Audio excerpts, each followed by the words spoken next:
Soup खाने है champion हो माछाको टुङ्गिने लारुममा फेदिनै छ नि है त्यति माथि छ हुन्छ यो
अब आज चट्टसँगले सपेटी खोला सपेटी जाँदैछौँ हामी बजारबाट निक्लिसकेका छौँ भाङबारी आइसकेका छ अहिले अब टक्क हरियाली पनि आइसक्यो वैशाख लागेसँगै नेपालमा हरियाली छाउँछ पूर्वतिर साह्रै रमाइलो हुन्छ चपेटी चाहिँ खास कस्तो ठाउँ हो पिकनिक स्पट हो कि डेटिङ स्पट हो कि के हो पहिला त पिकनिक स्पट नै हो अब अहिले धेरै विकृति भएर डेटिङ स्पट पनि भयो होला डेटिङ स्पट पनि भयो अलिकति ह्याङआउट गर्ने ठाउँहरू जस्तो पनि होइन त्यहाँनिर अब जस अब पाहाडको फेदी हो अलिकति गर्मी त गर्मी नै हुन्छ तर यसो अब दिउँसोभरि दमकका मान्छेहरू काम गरेर थाकेर बेलुका यसो ह्याङआउट गर्नलाई जाने स्पट यसो सुनसान टाइपको बजारमा बस्दा बस्दा झ्याउमा हल्ला खल्लामा बस्दा बस्दा झ्याउ भए हुन्छ नि त यसो ह्याङआउट गर्नलाई रिफ्रेस गर्नलाई यसो चिल गर्नलाई जाने ठाउँ एउटा दामी स्पट हो चपेटी चाहिँ माथि जाउँ माथि होइन अब माथि त बिहानतिर मात्रै हो उसमा त के अरे के भन्छ त्यसलाई अन्धार आधा रानी भन्छ त्यो चाहिँ बिहान मात्रै जानुपर्छ कि गर्मीले सकिँदैन दिउँसो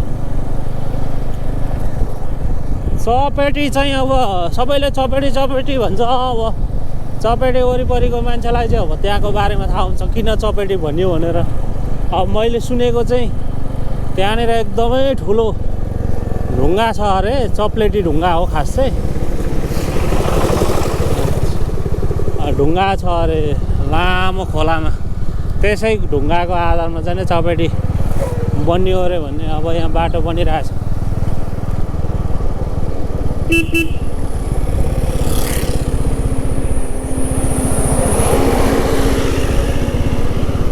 हिजो आज डोजर हेर्ने मान्छेहरू कम हुँदो रहेछ होइन जताततै डोजर हुन्छ नि त पहिला पहिला त अब जेसिबीहरू एउटा एउटा हुन्थ्यो त्यही भएर पनि होला मान्छेले के आयो भनेर हेर्थे नि त नेपालको जमाना हाम्रो पालामा त्यही ट्र्याक्टर देख्दा त अब चढ्दै भागिन्थ्यो हो पछाडि पछ्याइन्थ्यो डालीमा चढिन्थ्यो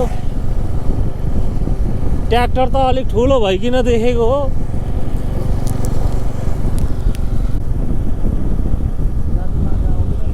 यो दमक फन पार्क मान्छे हुँदैन रहेछ आजकल दिउँसो।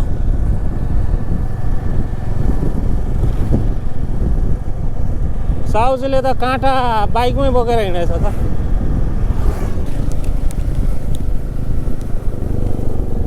हरियो मकैहरू टक्कर लाग्दो, कुनै पाकेको छ, कुनै भर्खर छ, कुनै फुल्दैछ फल्दैछ। 3 छिमले मकै एकै ठाउँमा। जङ्गलको पातहरू सुक्या छ, भर्खर मुनाहरू पलाउन अब तर्खर गर्दैछ कुनै बिरुवाहरूले पालुवा फेरिसक्यो। हरियो आफ्नो रूपमा आइसक्यो कुनै बिरुवा भर्खर सुरुवात गर्दैछ पालुवा फेर्नलाई, कुनै भर्खर सुक्दैछ पात। यिनीहरू पनि मान्छेहरू जस्तै।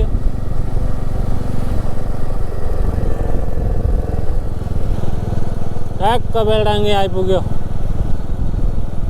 यो बाटो चाहिँ यो बाटो हुँदै रवि पनि गइन्छ। धुलो छ बाटो यहाँनिर। ठ्याक्कै मदन भण्डारी हाइवे पनि यहीँ जोडिने हो। यसै जान्छ मदन भण्डारी हाइवे कर्नर भएर। बाटो बन्द रहेछ, धुलो त है।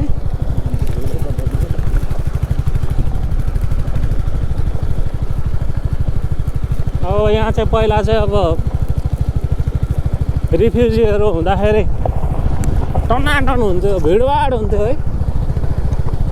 यता पनि घरै घर हुन्थ्यो। अहिले त अब यो के अफिस हो, स्कुल हो, के हो, खाली छ, धुलो बाटो।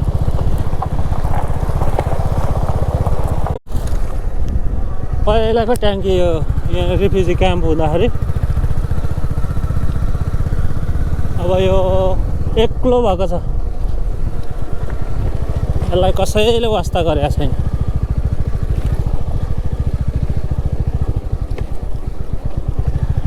यो रवि जाने हाइवे सडक चाहिँ कहिले नबनाउने भयो यार। यस्तो बिजोग हुन्छ यो बाटो। यहाँ यस्तो माथि कस्तो होला यार। पहिला त खोला बिचबाट हिँड्नु पर्छ। यो क्षेत्रको सांसदलाई चाहिँ अब हिँडाउनु पर्ने हो यो बाटो, अर्थात् देशको प्रधानमन्त्रीलाई पनि हिँडाउनु पर्ने हो क्या यो बाटो चाहिँ। एकपल्ट रवि चाहिँ हामी चढ्ने ट्याक्सीमै अर्थात् बसमा हिँडाउनु पर्ने हो एकपल्ट। अनि थाहा हुन्थ्यो होला कति कष्ट दैनिक जनताहरूले भोगिरहेछ भनेर। उहाँहरू चाहिँ अब काठमाडौँ सिटीमा हुनुहुन्छ, एसी गाडीमा हुनुहुन्छ, महँगो गाडीमा सवार गर्नुहुन्छ, हेलिकप्टरमा सवार गर्नुहुन्छ। त्यो भएर जमिनको अर्थात् भुइँ मान्छेहरूको अवस्था स्थिति, उनीहरूले भोगिरहेको दुःख पीडाहरूको चाहिँ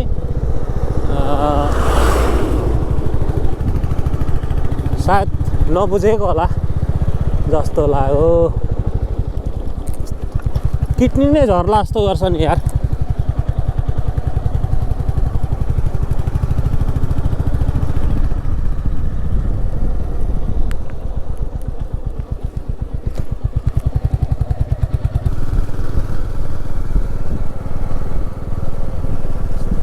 यो चाहिँ डम्पिङ एरिया हो, दमकको डम्पिङ एरिया।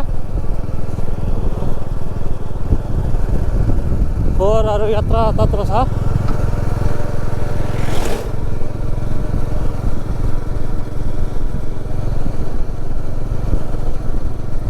यता जथाभावी छ फोहोर यार।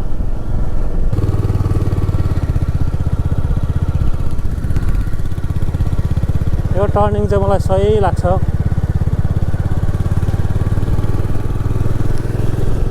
यो यहाँनिर बजारै लाग्न थालेको छ नि त अहिले।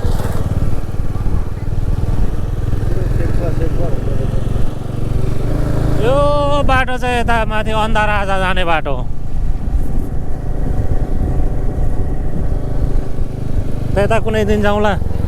माथि के यता माथि हाइकिङ त्यो डाँडा ऊ माथिको डाँडा कट्नुपर्छ नि यार, कम्ती छैन त। अरे गर्मी लगै छ।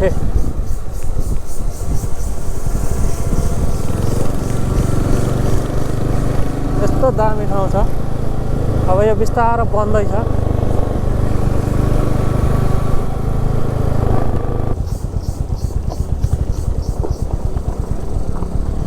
यस्तोमा चाहिँ लड्यो भने त जान्छ नि मजाले घुँडा चाहिँ।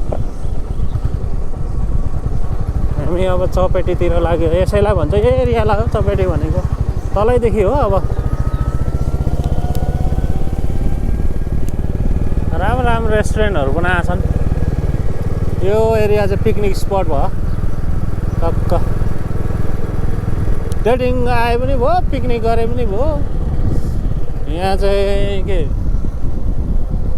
भने चाहिँ राईले बनाउँदै गरेको रहेछ चिन्डो।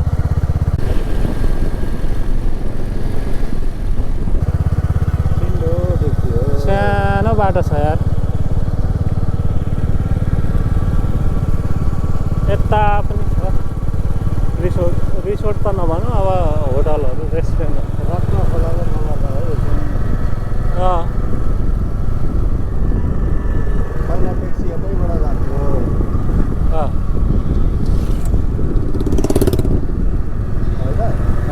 ट्याक्सी पहिला यतैबाट जान्थ्यो। त्यहाँ माथि कहाँबाट ढुङ्गा छ है। अब चेप्टो ढुङ्गा ऊ तिनीहरू हो क्या। यहाँ कहाँबाट छिर्नुपर्छ खोलातिर। बजारै पो भइसक्यो क्या हो यहाँ त। घरै घर छ त यार। हाम्रो नेपालमा चाहिँ होइन सजीव निर्जीव वस्तुहरूको नामबाट चाहिँ नै ठाउँहरूको नामाकरण हुन्छ क्या। जस्तो कि यहाँ चपेटी चाहिँ किन भयो भने अब यहाँनिर चाहिँ यो एउटै ढुङ्गा भन्ने छ। यहाँ तलबाट अझै यहाँदेखि तलै हो। यहाँदेखि अब एउटै ढुङ्गा यस्तो यो अब चप्लेटी परेको ढुङ्गा। यसरी यो खोला चाहिँ धेरै माथिसम्म एउटै ढुङ्गा भएको हुनाले यसलाई चाहिँ नै चपेटी नाम राखेर रहेछ, चपेटी नामाकरण गरेर रहेछ भन्ने कुरो। त्यसरी नाम चाहिँ नि बनेको रहेछ भन्ने कुरो चाहिँ मैले बुझेको हो। हेरौँ कहाँसम्म ढुङ्गा रहेछ। आज ढुङ्गा हेर्ने यात्रा गर्दैछौँ। खोला साथमा एकजना हिरो हुनुहुन्छ। उहाँ चाहिँ अब एक दुईवटा फिल्म पनि खेल्नु भयो हो। हामी अब दमकबाट एकदमै नजिक लगभग 6 किलोमिटर पनि होइन 4-5 किलोमिटर जति पर्छ होला होइन। यस्तो चिल गरिराख्नु भएको छ उहाँहरू चाहिँ। माथि पनि त्यस्तै। यहाँ एउटा रेस्टुरेन्ट छ। यहाँ ब्रिजमा फोटो खिच्नेको उस्तै भिड हुन्छ। यो ढुङ्गा अब कहाँसम्म छ भन्ने छ।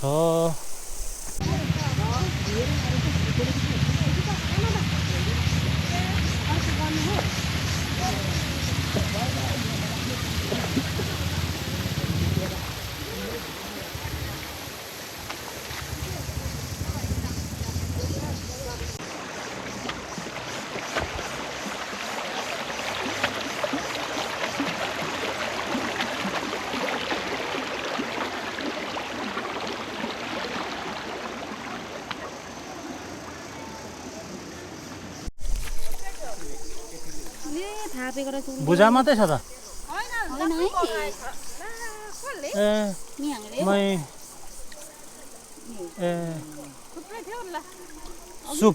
सुप खाने है। माछा मार्ने। यहाँ चाहिँ के हाल्नु यस्तोमा चाहिँ? यस्तोमा त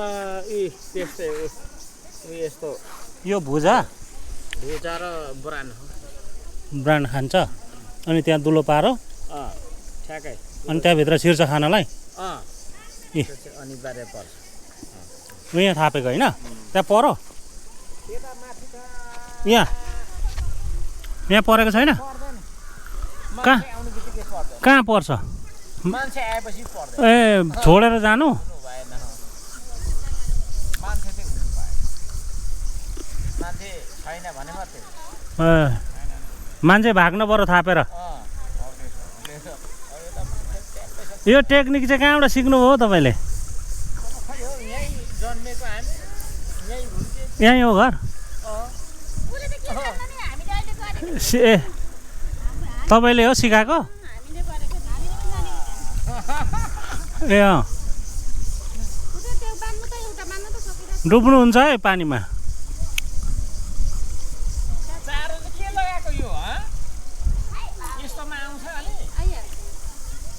तपाईँ चाहिँ च्याम्पियन हो माछाको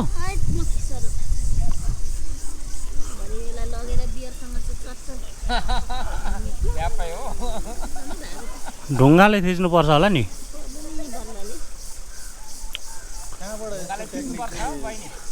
कहाँबाट सिक्नुभयो तपाईँले चाहिँ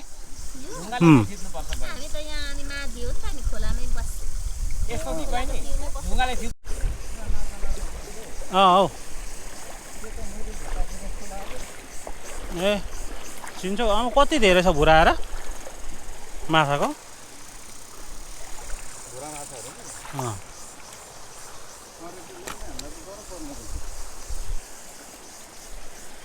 अन्त है करिब भए पनि 600-700 मिटर आइसक्यो है त्यही पनि अझै सकिएको छैन अब आज यसको एन्डिङ पोइन्ट चाहिँ भेटिँदैन त्यहाँ चाहिँ डुबेको छ पुरै यहाँ चाहिँ बालुवाले पुरिएको छ यो साइडमा निक्लेको ढुङ्गा हो यो एउटै ढुङ्गा हो ऊ माथि देखिरहेछ यो बगरै जाउँ न एकछिन ओ माथिसम्म तलबाट करिब 1 किलोमिटर आइयो तर पनि अब ढुङ्गा चाहिँ यो चप्लेटे ढुङ्गा चाहिँ सकिएको छैन अझै माथि पनि देखिरहेछ खोलाको उसमा ढुङ्गा हुन्छ नि जुन चप्लेटी यो टाइपको ढुङ्गा तलसम्म छ नि त यो खालको यसको चाहिँ के हो यो चाहिँ कहाँ सकिन्छ यो ढुङ्गाहरू माथिसम्म देखेको छु मैले धेरै माथिसम्म छ यो सकिने ठाउँ पनि छैन यो एउटै ढुङ्गा भनेको मैले चाहिँ सुनेको थिएँ एउटै ढुङ्गा होइन यो चाहिँ अब पानी पर्दा यो ढुङ्गै होइन यो बिग्रेर जाने तपाईँको घाम लाग्दा यो खुन्दा पनि नखुनिने यो खालको पत्थर भनौँ न यसले पानी आउँदा चाहिँ यो खनिन्छ नि खोलिन्छ सबै खोलिएको छ नि त पानी अनि घामले सुक्यो भने चाहिँ सुक्यो भने खुन्दा पनि सकिँदैन यो यस्तो हो कहाँसम्म छ यो माथि यो त माथि अब यो टुङ्गिने लारुममा फेदिनै छ नि है त्यति माथिसम्म छ यो जुत्ता फुकालेर तिमी चाहिँ कहाँ भागेको कसको के बिगारे हो उहाँ एउटा तरुनी राम्रो थियो र जिस्काइदिएको अर्काको बुढी रहेछ झन्डै मार्ने हो जुत्ता खोलेर भागेँ म त अनि यो भिडियो त उता जानै पर्यो त क्यामेरा देखेर त हतारमा पचास चस्मा लगायो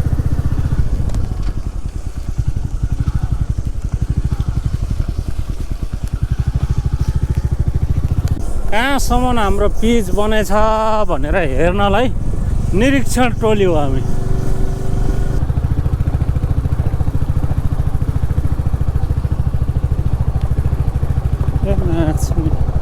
माथिसम्म नै धुलो उठ्छ कि अब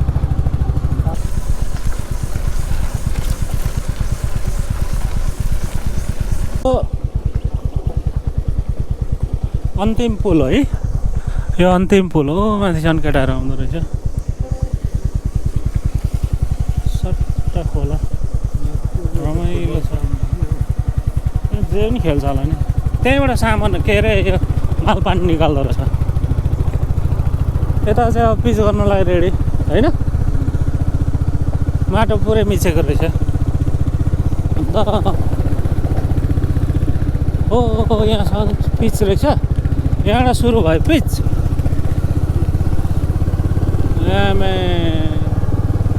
सर पिच रहेछ। अब यस्तै पिच चाहिँ माथिसम्म हुनु नि यार।